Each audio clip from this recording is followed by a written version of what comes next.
Diandra terus berjalan melewati lorong rumah sakit. Tangan kanannya memegang 2 paper bag warna coklat yang berisi makanan. Untuknya dan juga elang. Tadi Ustadz Yadi meminta Diandra untuk pergi duluan ke ruang rawat papa. "Woi Diandra!" Mendengar namanya dipanggil, Diandra langsung berhenti. Dari suaranya, Diandra merasa tidak asing seperti mengenal suara itu. "Diandra, my caption!" Diandra membalik badannya melihat siapa orang yang tadi memanggilnya. Seseorang berdiri menampakkan senyumnya saat ini. Ya, Diandra mengenal siapa orang yang tadi memanggilnya. Kalian masih ingat tentang teman-teman Diandra sebelum akhirnya Diandra harus berpisah dengan mereka? Dan kini, Diandra merindukan mereka semua. Bahkan kini Diandra bisa bertemu mereka kembali. Arum dan Lisa, yang juga merindukan keberadaan Diandra. Lisa melihat penampilan Diandra dari bawah hingga atas. Lisa takjub dengan perubahan Diandra saat ini. "Gue kangen sama lo, Rah. Gak ada lo rasa sepi kalau kita kumpul," keluh Arum. "Kapan lo pulang? Kenapa lo di sini?" tanya Lisa. "Papa sakit, semalam aku pulang. Hanya beberapa hari sampai papa benar-benar sembuh," ucap Diandra, yang langsung mendapatkan ekspresi berbeda dari kedua temannya. Demi apa kalau yang di hadapan gue sekarang Diandra? Orang yang siap menghajar siapapun, yang selalu ngomong kasar sama musuh, dan sekarang berubah drastis. Ujar Lisa benar-benar kaget atas perubahan Diandra saat ini. Diandra hanya tersenyum sambil menggeleng kepalanya. Ternyata mereka masih sama seperti dulu. "Oh iya, kalian di sini ngapain?" tanya Diandra yang heran melihat keberadaan mereka. "Tifal yang dirawat di sini. Dia jadi korban salah sasaran," ucap Arum. Mendengar nama itu, perasaan Diandra mendadak berubah. Sesuatu yang sulit dijelaskan oleh Diandra sendiri. Bahkan Tifal, orang yang sudah lama Diandra lupakan, kini kembali hadir dalam hidupnya. "Rah, lo mau jenguk dia nggak? Mungkin kalau lo jenguk dia bakalan seneng," ucap Arum. Bahkan tidak tahu kenapa ia tidak bisa menolaknya. "Ya Rob, kenapa engkau harus pertemukan kembali orang yang sudah lama coba untuk dilupakan?" "Enggak, Rah. Dia itu masa lalu kamu. Jangan selalu melihat ke belakang, Rah. Ingat, Rah. Dulu dia pernah nyakitin kamu," batin Diandra. "Tifal?" Panggil Diandra kontras membuat Tifal langsung melihat ke arah Diandra. Tatapan itu, tatapan yang dulu Diandra sukai, kini kembali menatapnya. "Ya Rob, tolong jangan biarkan perasaan yang lama kembali hadir. Diandra tidak ingin, ya Rob." "Rah, kamu?" Diandra langsung menepis tangan Tifal saat tangan itu ingin kembali menggenggam tangan Diandra. Tifal terlihat bahagia saat ini melihat keadaan Diandra di sini. "Kamu apa kabar?" "Baik," balas Diandra singkat. "Kita berdua tunggu di luar aja ya," ucap Lisa yang langsung ditahan oleh Diandra. "Kalian tetap di sini aja," ucap Diandra, yang benar-benar merasa tidak nyaman hanya berdua dengan Tifal. Dulu Tifal yang memilih untuk meninggalkan Diandra, tapi sekarang Tifal juga yang menyesal telah meninggalkan Diandra. Apa harapan untuk kembali bersama Diandra masih ada? "Kamu makin cantik dengan penampilan sekarang. Aku suka," ucap Tifal. Dering ponsel berbunyi melihat panggilan masuk dari Ustadz Yadi. Diandra sampai lupa Ustadz Yadi memintanya untuk duluan datang ke ruang rawat papa. Dan sekarang pasti Ustadz Yadi sudah di sana. "Aku duluan ya, cepat sembuh," ucap Diandra. Diandra langsung keluar dari ruang rawat Tifal ditemani Arum saat ini. "Aku duluan." "Iya, nanti gue jenguk papa lo ya. Assalamualaikum," ucap Diandra yang langsung disambut oleh Ustadz Yadi dan juga mamahnya. Diandra langsung berfokus dengan papahnya saat ini. Senyum Diandra kembali terlihat di wajahnya. Syukurlah, papahnya sudah siuman. Diandra lega. "Pah, alhamdulillah papa sudah siuman," ucap Diandra, yang langsung melepas rindu dengan papahnya. Chandra merasa bahagia saat ini. Melihat putrinya kini sudah terlihat berubah menjadi wanita yang lebih baik. Apa kabar kamu? Alhamdulillah baik banget, Pak. Chandra menunjukkan senyumnya sekilas. Sepertinya suami kamu begitu memanjakan putri papa satu ini. Iya kan, Di? Insya Allah, Pak. Balas Ustadz Yadi. Diandra langsung menemui suaminya itu duduk di samping suaminya.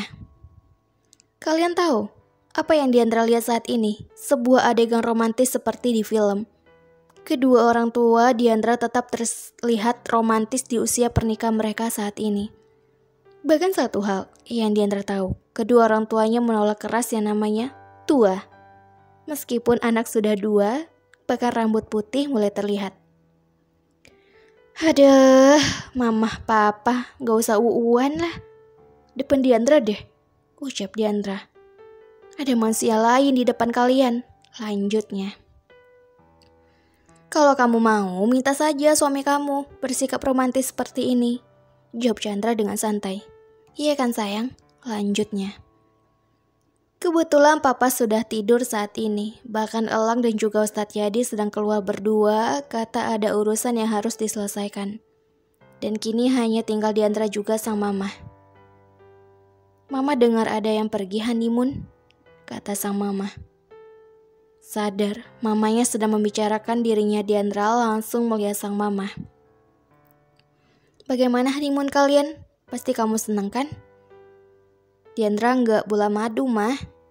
Hari itu Diandra cuma ikut Ustadz ke acara untuk isi pengajian, ujar Diandra. Sang mama tersenyum tulus, sadar betul apa yang saat ini putrinya rasakan. Maafin mama ya sayang, ini semua salah mama. Enggak, mah. Bukan salah mama ataupun papa. Ustadz bilang ini semua takdir Tuhan yang sudah tertulis dalam skenario indah Tuhan, mah. Ucap Diandra tidak ingin membuat kedua orang tuanya sedih.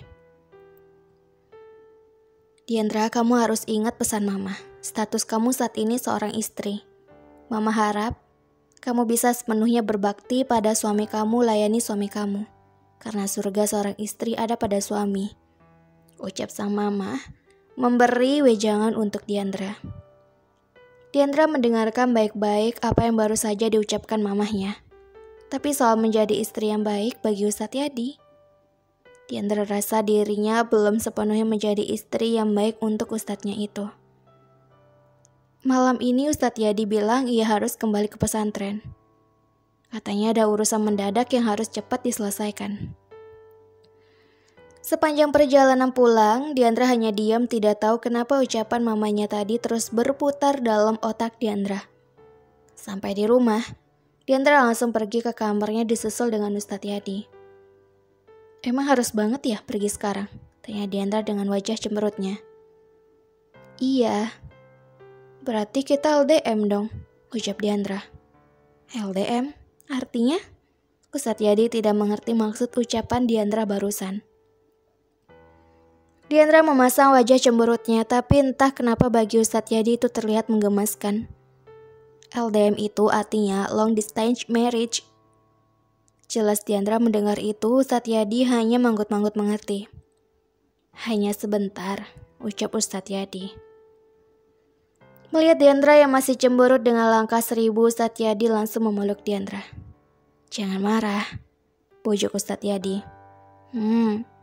Sayang, jangan marah ya, ucap Ustadz Yadi sambil mencium kening Diandra. Sial, apa ini? Kenapa perlakuan Ustadz Yadi begitu manis? Jaga diri Ustadz di sana, jangan lupa kabarin Diandra. Dan Diandra sengaja mengantungkan ucapannya itu. Dan apa sayang? Jaga hati Ustadz, biar enggak kecantol cewek lain, ucap Diandra menggema setelah keluar dari kamarnya.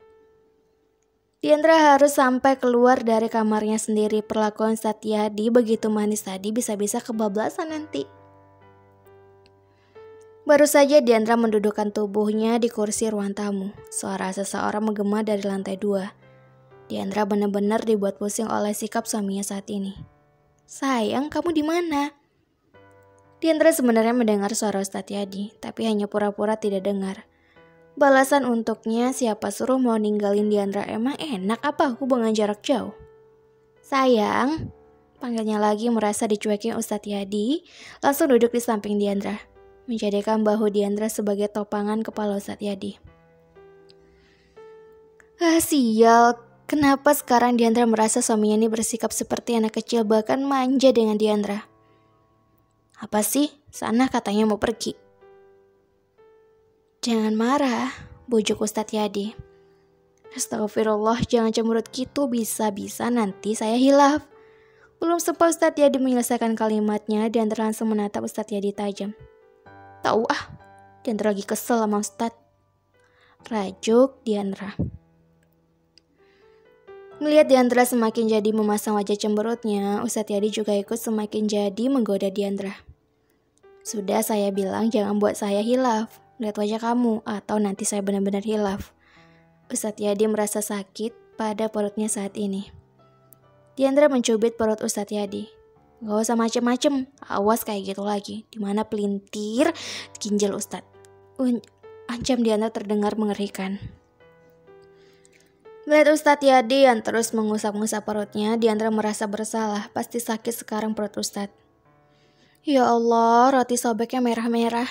Tangan Diandra beralih mengusap perut Ustadz Yadi saat ini. Pasti cubitan tadi terasa panas kan? Pasti sakit. Diandra, ya Ustadz, maaf ya. Lirihnya. Gak apa-apa sayang, balas Ustadz Yadi. Diandra memeluk Ustadz Yadi, pelukan yang sangat nyaman Diandra rasakan. Astagfirullah. Ucapan yang berhasil membuat sepasang suami istri dibuat terkejut. Siapa lagi kalau bukan Elang, abang Diandra yang kini sudah ada di ambang pintu masuk. Seperti seorang yang kegip berduaan yang bukan pasangan halal, Ustadz Yadi dan Diandra dibuat kikuk dengan kedatangan Elang.